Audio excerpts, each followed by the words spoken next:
I'm sure you've heard the term, I'll believe it when I see it. It's usually said in quite a flippant way, I'll believe it when I see it. But actually, it is true. If you believe something enough, you will eventually see it. And you can flip that sentence into, I'll see it when I believe it. Okay, so if you think about it, when you see something, I'm talking here about visualizing something. So when you see it in your mind, you're actually sending very powerful signals to your body for your body to actually believe what your mind is showing you. So, like you learned before, we live in our subconscious mind, around 95% of the time.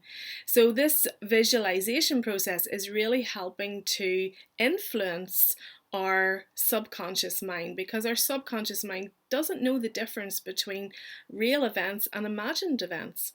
So, if you continue to show it your imagined events, like just pretend like it's on a movie screen on a movie theater, you're literally showing them a new story, showing them the film. I said them, showing your subconscious mind the film of what it is you want your life to be. So when you see it, when you visualize it, you will believe it. And when you believe it, you eventually will see it. Now, if this all sounds a little bit out there for you, there actually has been a lot of studies done on this. And one in particular was done on basketball players in America. So they actually took 3 groups for this test study, and the idea of the study was to help enhance their performance, and specifically in doing free throws into the basketball hoop, net, whatever it's called. So the first group, they basically practiced every day. So they practiced every day doing 3 free shots into the basket. Okay. The second group, they didn't practice. They didn't put their hands on a ball. They just visualized doing these 3 free shoots every single day. And the third group, they did nothing. Okay.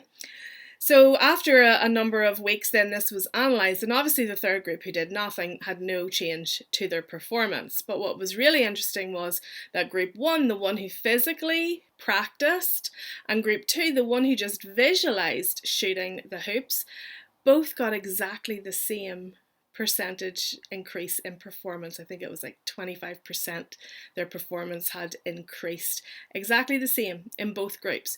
So the group, just by visualizing without laying their hands on a basketball, enhanced their performance and their shooting skills just as much as the ones who practiced every single day for a number of weeks. So it definitely, there is a lot to this visualization stuff. And when it comes to conception, basically, whenever you see yourself as pregnant, when you're trying to conceive, you're sending these clear messages to your brain, and those parts of your brain that actually affect your hormone levels, they affect your hormones, the way they're going through your body, they affect these physical sensations and changes in your body, they turn your thoughts and your feelings into a reinforcement of this belief.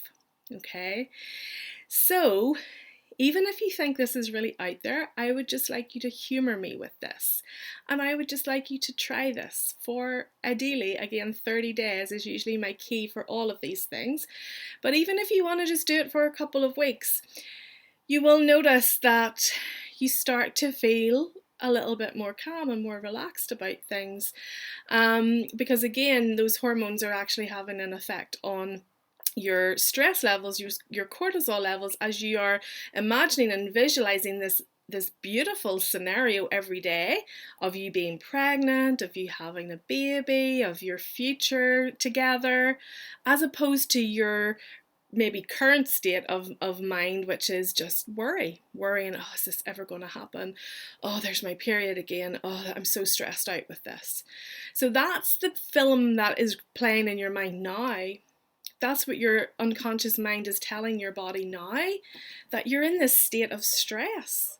And if your mind is telling your body that you're in this constant state of wind up stress, your body is going to go into that fight or flight or freeze mode, which basically is keeping us safe.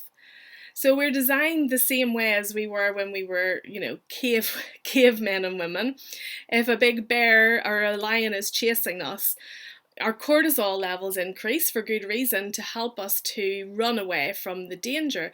But when you're in that constant state of stress, when these worries are just going over and over and over and over in your mind, your body is constantly in that, fight, flight, or freeze response. So even by just thinking these thoughts and showing this new film of what you want your life to be like, you're actually helping to reduce your stress hormones as well, which really is key. I call feelings of anxiety and worry as nature's best birth control, because when your body is saying that it's in such a state of stress, it's telling your body that it's not a safe time to conceive.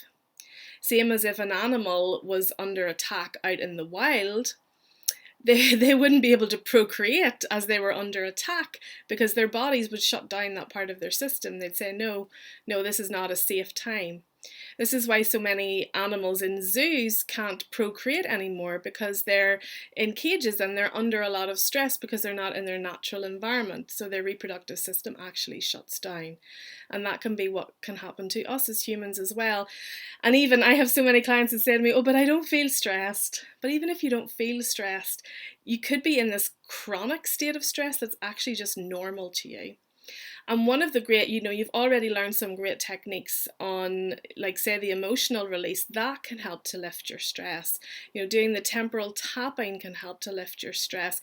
Just, saying those affirmations every day, doing meditations, doing visualizations can absolutely help your stress. So we've got that it's beneficial for our stress hormones. And then the more sort of woo-woo side, which you may not believe yet, is actually when you visualize it, when you see something enough, when your mind sees it enough, your body will then believe it to be true. So just do it as a little experiment for me, and I'm going to guide you through in the next video exactly the different steps to take throughout the next 30 days to really get your mind and body in that state of belief.